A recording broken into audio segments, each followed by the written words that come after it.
Hello student, good morning. इस समय हम लोग व्यंजन वर्णों के बारे में जानकारी ले रहे हैं। आज हम तुम लोगों को हलंत के बारे में समझाएंगे।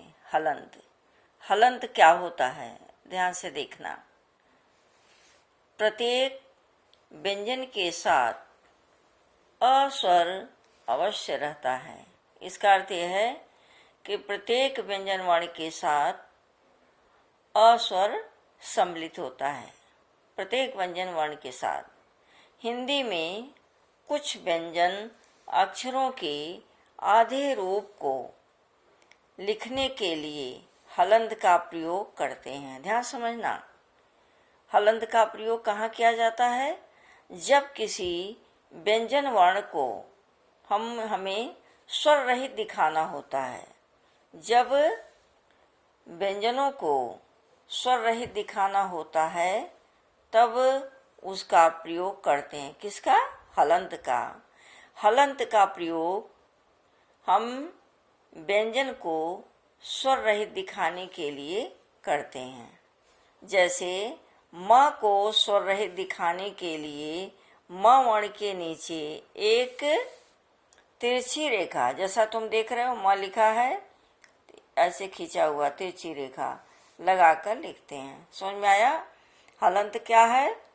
हलंत को किसी भी व्यंजन वर्ण को स्वर रहित दिखाने के लिए प्रयोग किया जाता है। जैसे उदाहरण देख रहे हो, मिट्टी, ये ट है ना, ट के नीचे भी हलंत लगा हुआ। खट्टा, ये दो शब्द दिखाई दे रहे हैं, इसमें हलंत लगा हुआ है। हलंत का प्रयोग मूलतः संस्कृत शब्दों के अंत में लगता है। अंग्रेजी, उर्दू, फारसी, अरबी आदि विदेशी शब्दों में इसका प्रयोग नहीं होता। इसका प्रयोग हिंदी और संस्कृत में ही किया जाता है। समझ में आया? तो हलंत क्या है? हलंत किसे कहते हैं? जब व्यंजन वर्णों को स्वर रहित दिखाना होता है तब हलंत का प्रयोग करते हैं। और हलंत क्या है? एक तिरछी रेखा है। उस वर्ण के नीचे तिरछी रेखा को ही हलंत कहा जाता है। अब हम देखेंगे विसर्ग। विसर्ग के बारे में भी तुमको मालूम है, लेकिन फिर से ध्यान से समझ लो। विसर्ग क्या है? इसका प्रयोग संस्कृत में किया जाता है। ठीक है? विसर्ग का प्रयोग कहाँ करते हैं? संस्कृत भाषा में ज़्यादा करते हैं। इसका उच्चारण ह की तरह होता है। विसर्ग का उच्चारण किस प्रकार होता है? ह की तरह होता है। इसका चिन्ह दो समान बिंदु है, दिखाई दे रहा है तुम लोगों को? इसका विसर्ग का चिन्ह क्या है? दो समान बिंदु जो ऊपर और नीचे होता है। हिंदी में इसका प्रयोग वही होता है जहाँ संस्कृत निष्ठ शब्दों का प्रयोग होता है, अर्थात जहाँ संस्कृत वाले शब्द होते हैं वहीं इसका प्रयोग होता है। जैसे देख रहे हो, प्रातः, प्रातः शब्द लिखा है, दो बिंदु। ठीक है? ये प्रायः, इनको विसर्ग कहते हैं। अतः, ये शब्द दिखाई दिया तुम्हें? तो विसर्ग क्या है? इसका प्रयोग संस्कृत भाषा में होता है। इसका उच्चारण ह की तरह होता है। हिंदी में इसका प्रयोग तभी करते हैं जब संस्कृत वाले शब्द का प्रयोग करते हैं। प्रातः, प्रायः, अतः। विसर्ग संधि में भी प्रयोग किया जाता है। जो विसर्ग है ना, इन दो बिंदुओं का प्रयोग संधि में भी किया जाता है। जैसे देखो, है शब्द है अधोगति। अधोगति, अधोगति को शब्द को जब हम संधि विच्छेद करेंगे तो होगा अधः गति। ओ की मात्रा यहाँ नहीं है, ओ की जगह विसर्ग हो गया है। वयोवृद्ध, वयः वृद्ध, तो संधि में भी इसका प्रयोग करते हैं। किसका? विसर्ग का। समझ में आया? तो विसर्ग क्या है? विसर्ग समान बिंदुओं, विसर्ग का चिन्ह समान, ऊपर नीचे दो बिंदु जो समान होते हैं वही विसर्ग के चिन्ह होते हैं। और इसका उच्चारण ह के रूप में होता है। अब आगे देखो, यह है उर्दू की ध्वनियाँ, जिसको हम नुक्ता कहते हैं। हिंदी में उर्दू की भी बहुत सारी ध्वनियाँ हैं, आगे देखते हैं। इसको हम नुक्ता कहते हैं। उर्दू की ध्वनियों को क्या कहते हैं? नुक्ता। उर्दू की 5 ध्वनियों ने हिंदी को प्रभावित किया है। क, ख, ग, ज़, फ। ध्वनियों के नीचे, नुक्ता क्या है? ध्वनियों के नीचे लगे बिंदु को ही नुक्ता कहा जाता है। ये देखो, ये जो क के नीचे लगा ना, इसी को नुक्ता कहते हैं।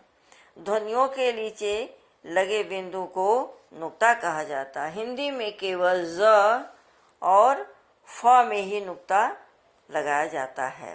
इनका प्रयोग न करने से शब्दों के अर्थ में अंतर आ जाता है। जैसे सजा, और आगे इसके बाद देखो सजा, सजा, सजा। इसी तरह एक शब्द है कॉफी, और यह काफी। इन दोनों शब्दों का अलग अलग अर्थ है, सजा और सजा। कॉफी, काफी। समझ में आया? तो यह है उर्दू की ध्वनियाँ।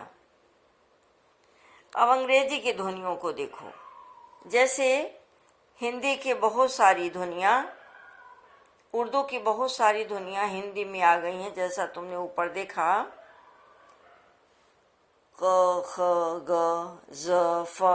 उसी तरह से हिंदी में अंग्रेजी की भी कुछ ध्वनियाँ आ गई हैं, जिनको हम आगत स्वर कहते हैं, बाहर से आए हुए स्वर। अंग्रेजी के अनेक संज्ञा शब्द हिंदी में इस प्रकार प्रयोग किए जा रहे हैं मानो वे हिंदी के ही हों।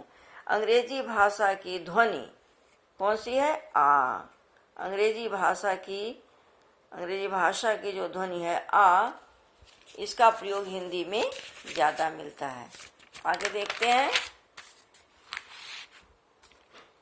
अंग्रेजी के कुछ शब्दों को शुद्ध रूप से लिखने और बोलने के लिए हिंदी में स्वीकार की गई है। अंग्रेजी की आ ध्वनि अंग्रेजी के कुछ शब्दों को शुद्ध रूप से लिखने और बोलने के लिए हिंदी में स्वीकार की गई, जैसे ऑफिस, हॉल, कॉलेज, डॉक्टर आदि। तो समझ में आया? हलंत क्या है? हलंत व्यंजन वर्णों को स्वर रहित दिखाने के लिए हलंत चिन्हों का प्रयोग किया जाता है। विसर्ग क्या है? विसर्ग 2 समान बिंदुओं को विसर्ग कहते हैं। इसका प्रयोग संस्कृत भाषा में अधिकतर होता है। हिंदी में संस्कृत वाले शब्दों के लिए प्रयोग किया जाता है।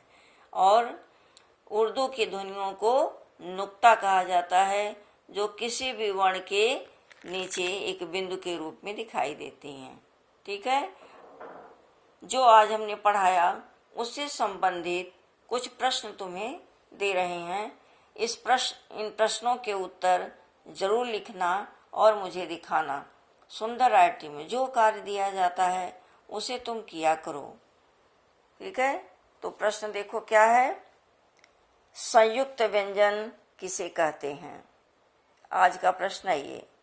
संयुक्त व्यंजन किसे कहते हैं? उदाहरण सहित लिखो। इसके वर्णों को भी लिखना। संयुक्त व्यंजन क्या है?